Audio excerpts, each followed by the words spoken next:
Welcome to the Bob Tour.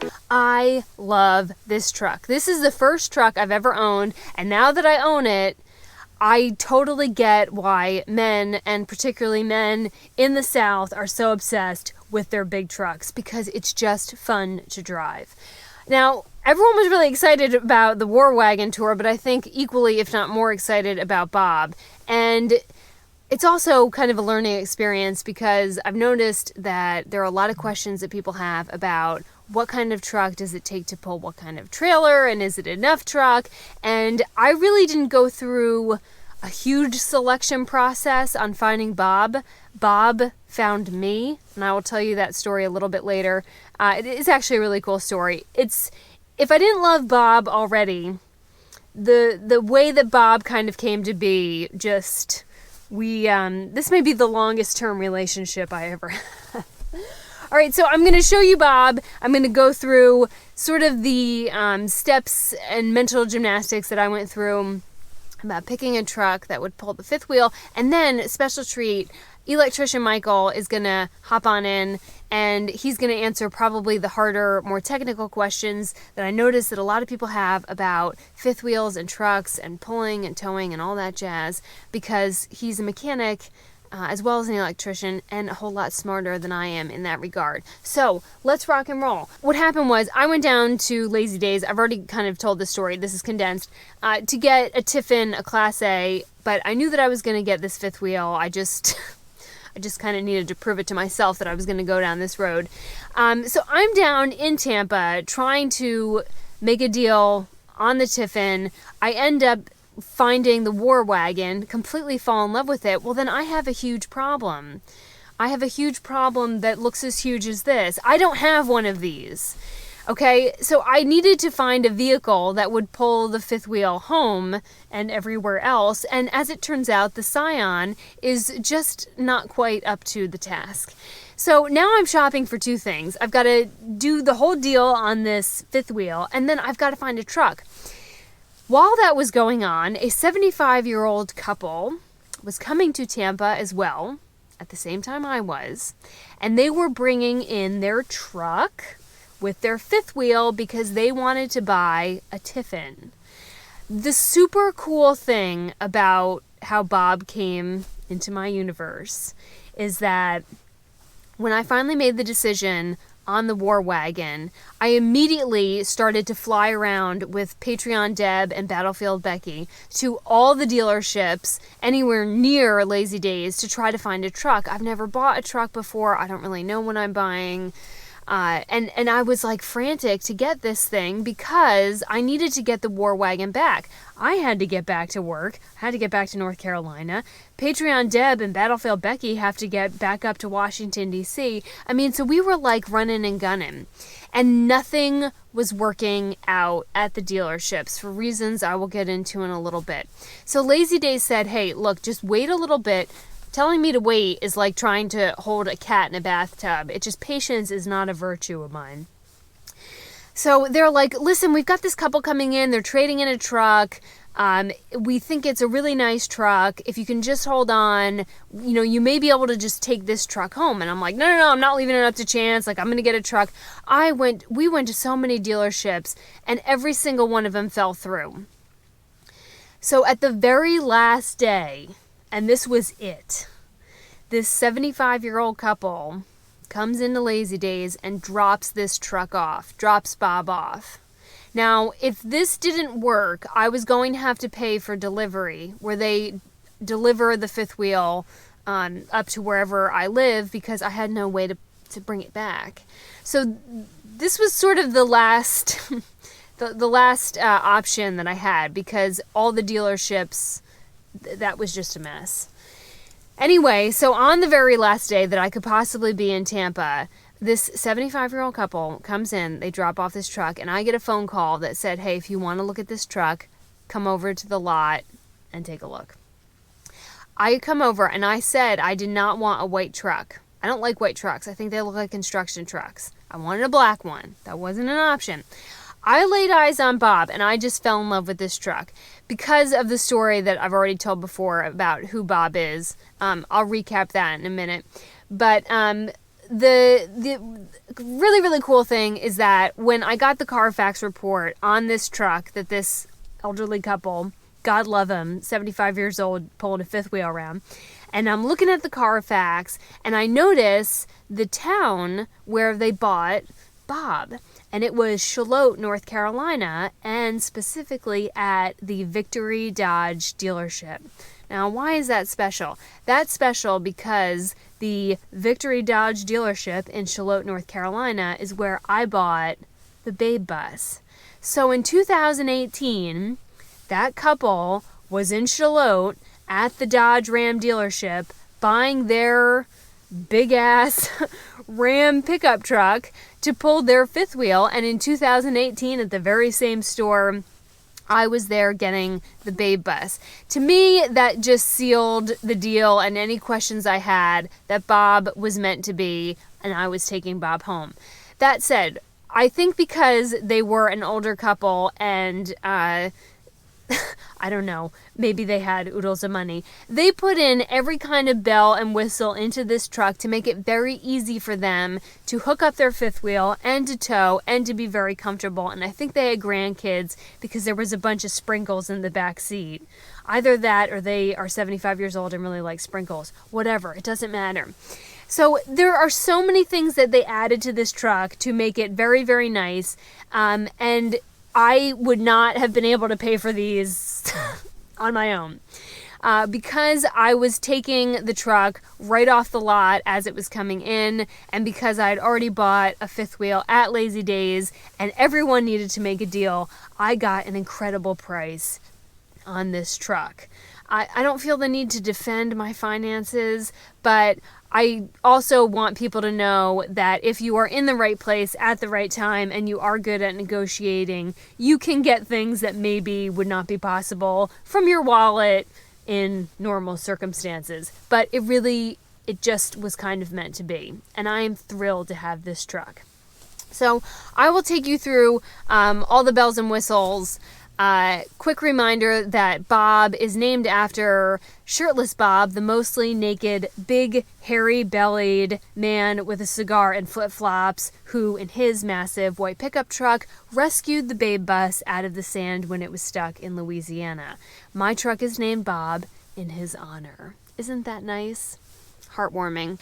When men buy a pickup truck, they put in more thought process into that selection than I think they do their spouse. Every woman in the world wants to find a man who looks at her the way that man looks at a brand new truck on a lot at a dealership. People have really, really, really sensitive feelings about brands of trucks. There are certain people that will only buy Fords. There are certain people that are only Rams, Chevys, GMC, Nissan, and they will look down their nose at you and tell you that your truck is shit if you bought anything else than what they got. Just know that. It's a sensitive subject. Like any other vehicle, and this was really similar to when I shot the very first video I ever did about choosing a van for a van conversion, because you had Fords and you had ProMasters and you had Nissans and you had all these options. And if you read the comment section of any of those videos, people get so dramatic and tell you this dramatic horror story that's really specific just to their scenario and why Rams are shit or Fords are shit, blah, blah, blah, blah, blah. Here's where I started. In general, and this is kind of a saying that you'll hear in the South, there are two types of trucks. There are working trucks and working man trucks. Working trucks meaning they're a little bit more basic bitch. There's not a lot of frills. They're not meant to be beautiful. They're workhorse trucks. And working man trucks have more of the frills and they're just kind of, fancier. I like the working man's truck.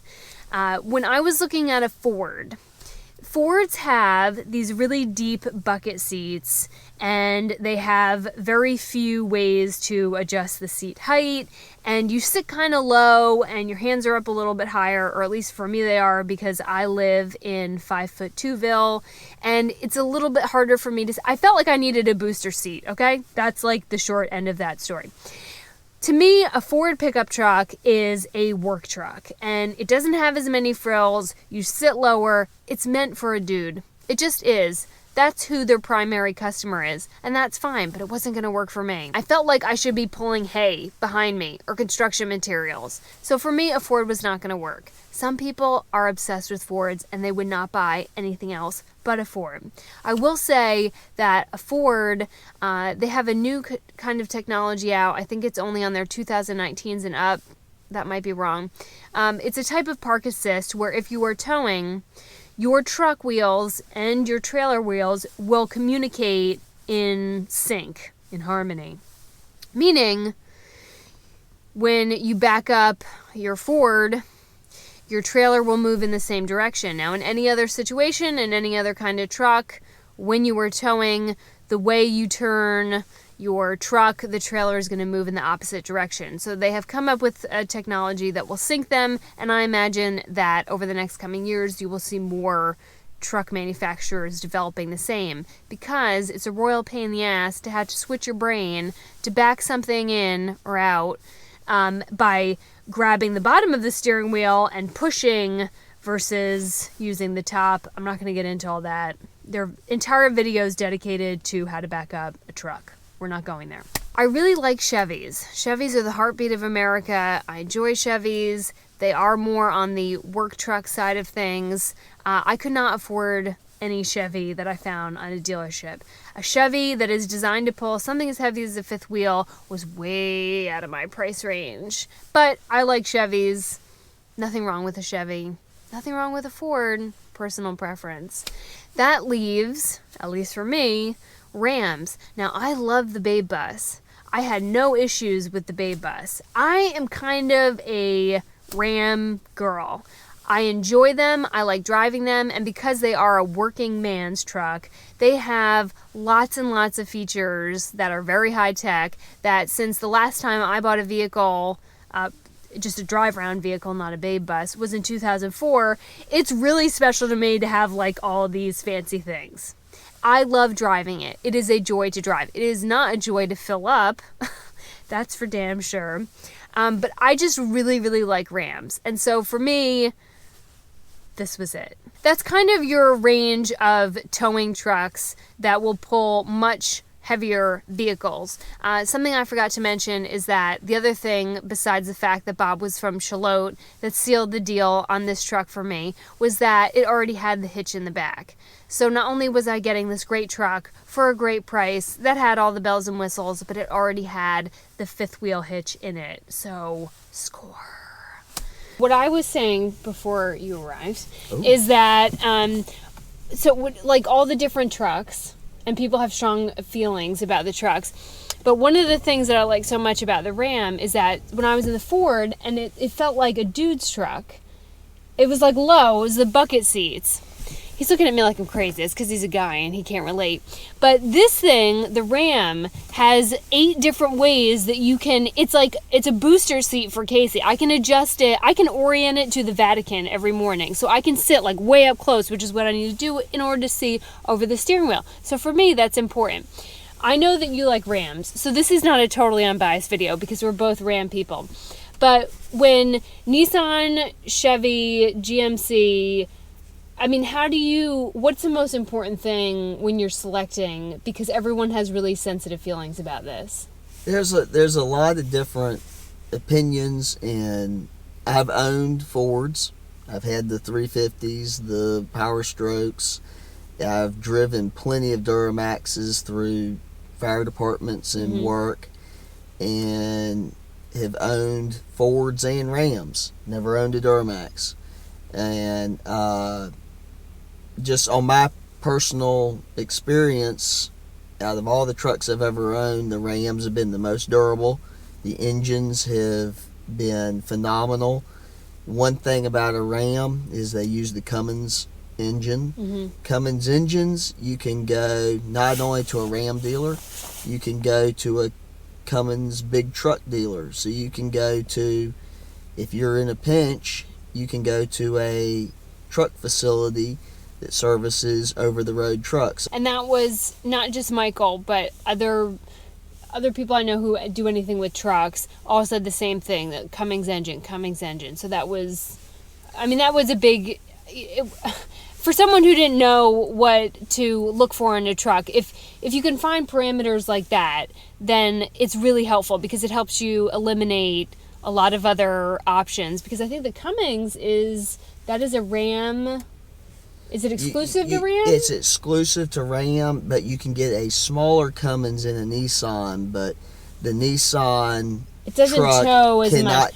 I don't even think they're making it anymore. They are not. Yeah, I did hear that the Cummins had pulled out of the Nissan market. They weren't selling enough of them. Yeah, and that I had looked at one of those, and it's really nice, and it definitely has all the bells and whistles like this, but it's they're not making it anymore, and it does not tow as much. So if you're picking on engine, then Michael, our recommendation would be a Cummins. But let's say, is there anything else when people are trying to select one of those options that would be kind of a deal breaker? There's deal breakers on everything. So the Ram has gotten a bad rap in the past for their transmissions. They have now stepped up their game.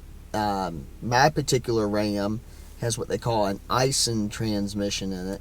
It's the same transmission that's used in heavy-duty rock crawlers, like construction equipment. Yeah. The Chevrolet has going for them the Allison transmission, which is an amazing transmission. Big name in transmissions. It's in the buses. It's in commercial vehicles, ambulances, buses, fire trucks. When you service an Allison transmission, very pricey. I've done a few on motorhomes. The fluid, you have to use a special fluid called Transcend. It's very expensive per gallon. Also, the filters are extremely expensive. Maintenance costs do go up when you go diesel versus gas, but you will get a whole lot more longevity out of a diesel engine compared to a gas engine. And that Michael and I had that conversation when I was down in Tampa, because some of the new gas pickup trucks, like the Hemi EcoBoost, when I was in the Lazy Days RV park, and I would walk around in the morning and look at everyone who owned a fifth wheel and then what they were towing it with to see what people were using. And I noticed that there was two people who had a Ram Hemi, which is gas, and were towing something similar to mine. And the conversation that Michael and I had was the difference between should and can. And I think my way of understanding this is that some of these gas pickup trucks can tow something that is 10,000 pounds, 12,000 pounds, but should they? And it seemed to come down, correct me if I'm wrong, on the decision of how long do you expect to own that truck. Because if it's only a couple years, then yes, the gas engines will tow and pull that much weight, but you are going to wear the piss out of that truck. Now, a diesels were designed to do this. And I mean, if we look at 18-wheelers, tractor trailers, anything that is hauling heavy loads, they're all diesel, and that's because that's what it was designed to do. So I noticed that some people get really defensive, like, no, my gas pickup truck, it'll haul. Yeah, it can, but should it? And yes, you will save money on fuel and some of the other oil changes that make diesel more expensive, but you will wear that truck out faster. Is that accurate? Absolutely. And one thing to add to what you just said, I had an incident where my truck was in the shop and I had to rent a Ram and got the exact same truck, except for I believe it was short bed instead of long bed. And it was the Hemi as compared to my Cummins. The fuel mileage towing the exact same trailer The exact same load was, I think, 6 miles to the gallon, where I get 14 when I'm towing the exact same load with my diesel. And also, it absolutely knew that it was back there. Whereas when I'm pulling it with my diesel truck, I can set the cruise control and roll. Yeah, and I can testify to that because I drove from Florida to North Carolina, so my biggest hill was not really a hill. But when you ask that truck to pull up, up an incline or start from zero and go, and you feel that truck working, the first couple times I had to do that, I was like, thank God I got a diesel, because you can feel the truck working. And one of the bells and whistles that's on this fancy schmancy thing is a miles to the gallon. So like a fuel economy reader, and now it's become like my new game in the truck to see how high I can get it. But I think I pulled at 11 to 12 miles to the gallon, 11 to 12 with 10,000 pounds behind me with a diesel.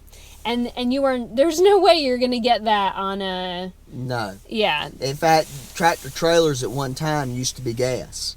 And I didn't know that. They have now converted over. In fact, a lot of them used to be these old Ford they look like a cab over deal, and they were gas tractor trailers, and the fuel economy and just it took like a big old 466 Ford engine to get them to, and they were terribly slow and everything else. But the newer trucks, it's not as much the horsepower and everything else, it's the amount of torque, and the diesel engine can put out incredible amounts of torque compared to a gas engine. And the reliability, once again,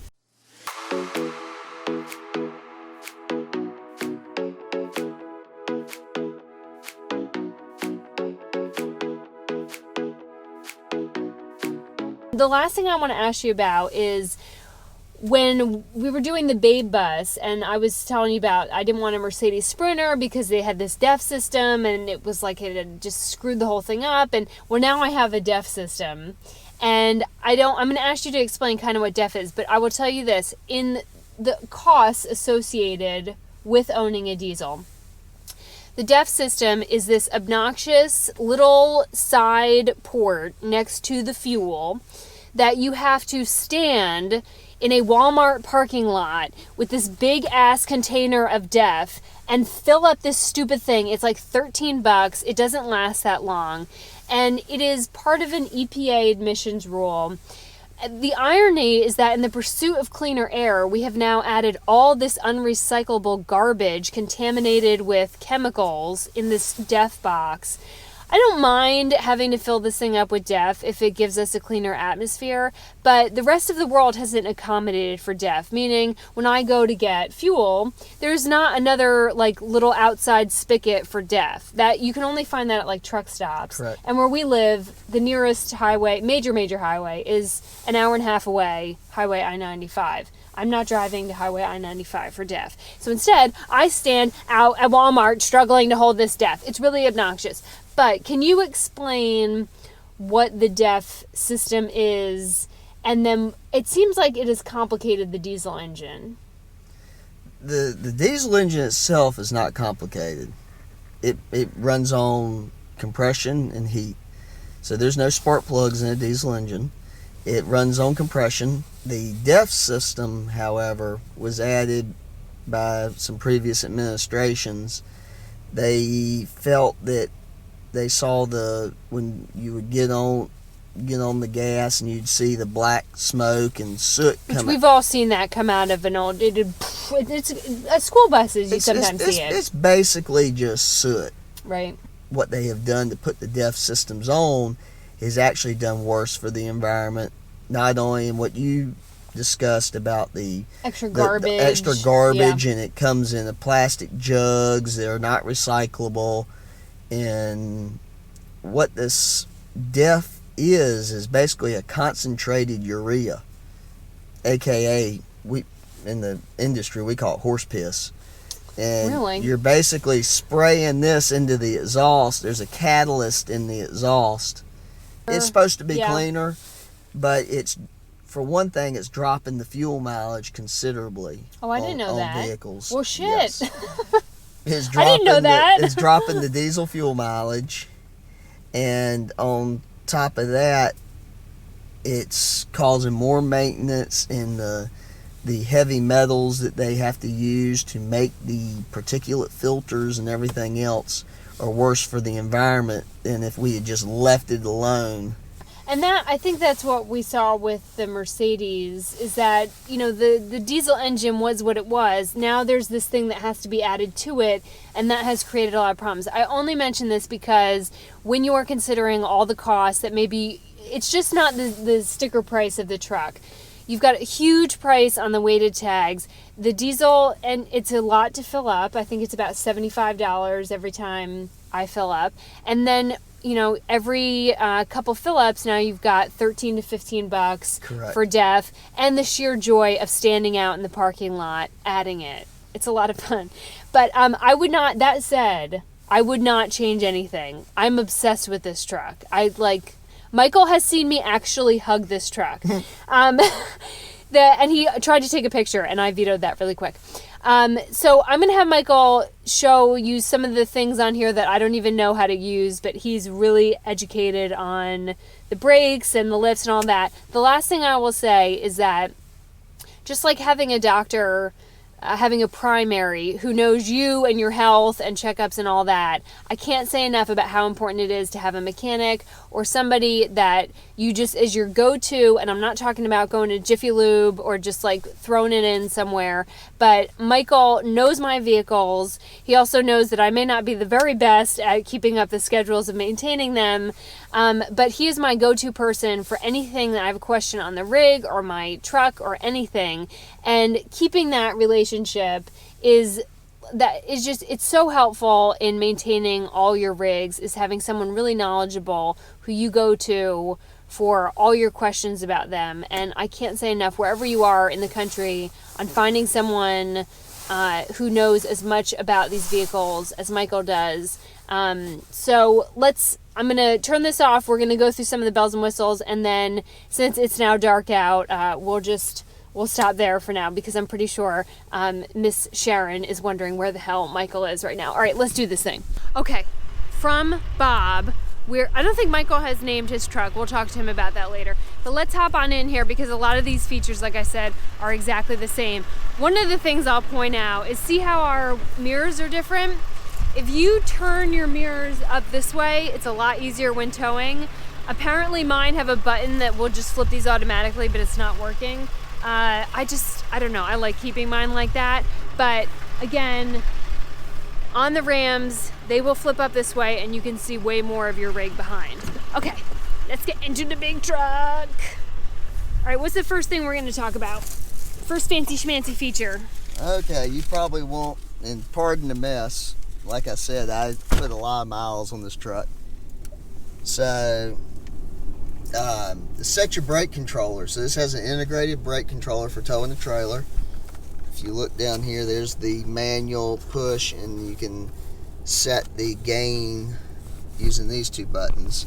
But one nice thing about a Ram, and I think the other manufacturers are doing the exact same thing now, is if you go under your controls, go to settings, and go to trailer brake, you can set different trailers.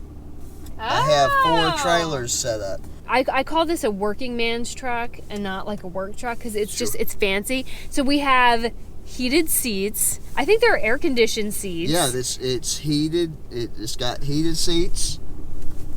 Now the heated seat's on. Feeling warm yet?